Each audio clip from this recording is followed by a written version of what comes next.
혹시 그러면 간호사들이 이런 자기가 태움을 당한다든지 업무에 관해서 지켜야 될 이런 부분이 아니라 인권을 존중받지 못한다든지 이렇게 인격적으로 모독을 받는다든지 사실 이거는 범죄에 가까울 수도 있거든요. 폭행이나 폭언이 지속이 된다면 이런 부분에 대해서는 혹시 이제 형사 이제 절차로 나가서 고소를 하는 절차 외에 혹시 병원 내에서 이걸 해결할 수 있는 시스템적인 장치가 좀 있기는 한가요? 있다고는 들었는데 실제로 사람들이 잘 알지도 못하고 어떤 절차로 가야 되는지도 모르는 데다가 보통 이런 식으로 힘들게 되면 그 각 부서의 팀장 혹은 수간호사랑 면담을 하긴 하는데 팀장과 수간호사를 면담을 하는데 그분이 혹시 태움의 직접 당사자일 때도 있나요? 그럴 수도 있기 때문에 실제로 말을 못하는 경우가 많죠. 일단 참고 버텨야 되는 경우도 많고 최근에 직장 내 괴롭힘법이 생기면서 이제 해당 인사팀에 고발을 하면 된다고 하는데 해당 인사팀에 워낙에 상습적으로 이어졌기 때문에 어느 누구도 첫 발탈을 끊을 생각은 못하죠.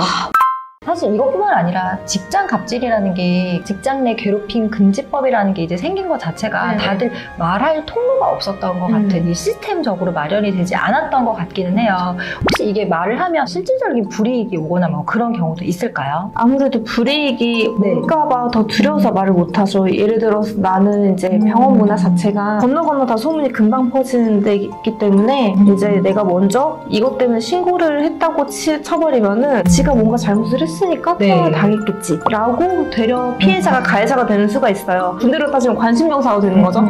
이제 그렇기 때문에 쉽게 이제 접할 수가 없어요. 이제 설령이 있다고 치더라도 총대를 매는 것 자체가 어렵죠. 그러면 가장 쉬운 건 관두는 거. 이직이죠. 그렇기 때문에 간호사들 이직률이 되게 높아요. 안 그래도 봤더니 간호사들이 간호사 자격증을 사실 따기가 어렵잖아요. 그럼에도 불구하고 우리나라 간호사들이 간호사 일을 하지 않고 다른 업종에서 일을 하고 있는 경우가 굉장히 많다는 통계를 사실 봤어요. 실제로 이제 간호사 면허를 가지고 그냥 다른 걸 활용을 한다던가 간호사 병원 자체가 너무 힘들어서 보통 3개월 이내에 짧게 경험하고 그만두는 경우가 많죠. 제 가까운 동생도 이제 3개월 만에 이제 대학병원 그만두고 이제 지방으로 내려간 케이스긴 하겠다 보니 간호사 성향은 생각보다 맞지 않는 사람들이 되게 많고 버티기가 사실 어려워요. 그래서 저희가 보통 입사하면 3년만 버티자, 5년만 버티자 이런 말들이 꼭 있거든요. 3년 차만 지나면 조금 지금보다는 낫다. 이런 말들 때문에 이제 버티면 버티고 아니면 나가고. 제가 방금 나이팅게일을 본 것 같아요.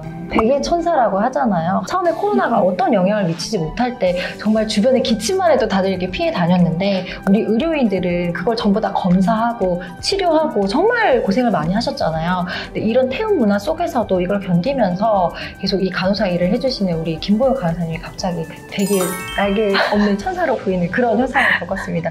제가 최근에도 사실 이게 신문 기사에서 어느 병원에서 태움 문화로 좀 슬픈 소식을 좀 접했었거든요. 그렇죠. 아무래도 간호사들끼리 커뮤니티나 이런 네트워크에서는 좀 더 소식이 빠르긴 하죠. 최근에 이제 모 대학병원에서 이제 간호사가 태움 문화를 너무 못 견뎌가지고 사직서를 이제 제출을 했는데 사직서를 제출했어요. 그런데 이제 그 사이에 이제 팀장이나 이제 위에 있는 상급자가 면담을 물론 했겠죠. 근데 개선이 안 되다 보니 결국에 제가 아까 앞서 말했듯이 이제 사직을 하는 거죠. 내가 그만두는 방법을 택했는데 그 그만두는 것조차도 본인 마음대로 되지 않아서 사직서가 반려가 되면서 이 사람은 이제 더 이상 방법이 없다 보니 이제 극단적인 선택을 한 거죠.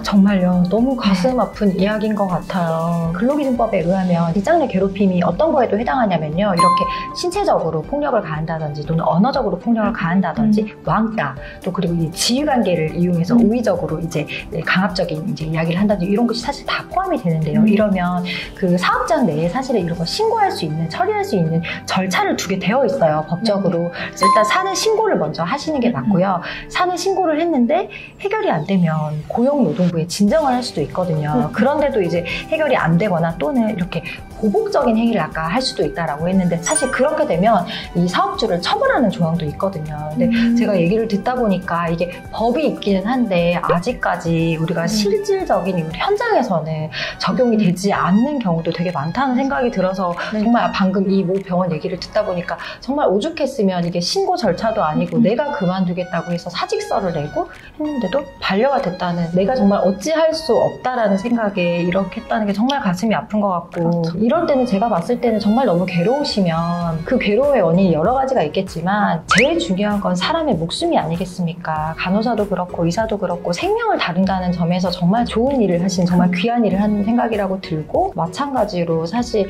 그 간호사의 생명도 소중한 거 아니겠습니까? 우리 한 사람의 간호사의 생명이 무엇보다 중요하다고 저는 생각이 되고 만약에 직장 내에 해결이 안 된다면 형사적으로 어떻게 할 수 있는지 또 민사적으로 어떻게 할 수 있는지 제일 중요한 건 본인의 생명이라는 걸 잊지 마시고 정말 너무 안타까워서 저도 진짜 어떻게 말을 드려야 될지 모르겠는데 그럴 때는 한 번쯤은 편안하게 저희 판심으로 찾아오세요. 어떤 식으로 해결을 할 수 있을지 제가 최대한 강구해보고 법이 있어도 현실적으로 이게 적용이 안 되는 문제는 사실 우리 모두의 이제 문화의 문제이기도 하거든요. 여러분들 혹시라도 누가 태움 문화로 또는 다른 직장 갑질 문화로 괴로워한다면 우리 모두가 도와줘야 하는 문제가 아닌가 싶고 저 역시 또 변호사로서 법을 지키는 사람으로서 이 문제에 대해서는 조금 더 심각하게 생각해 봐야 될 부분이 아닌가 이런 책임감을 많이 느끼는 것 같습니다.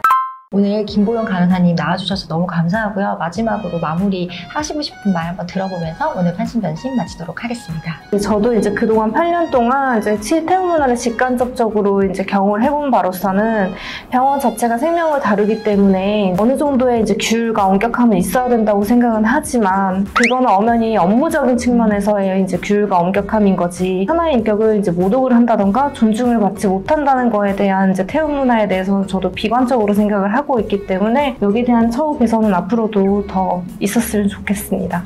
네. 저도 정말 공감하고요. 저도 직장 생활 오래 했잖아요. 사실 법원도 직장 생활의 하나고 조직 문화가 사실 공무원 세계라는 게 다 그렇잖아요.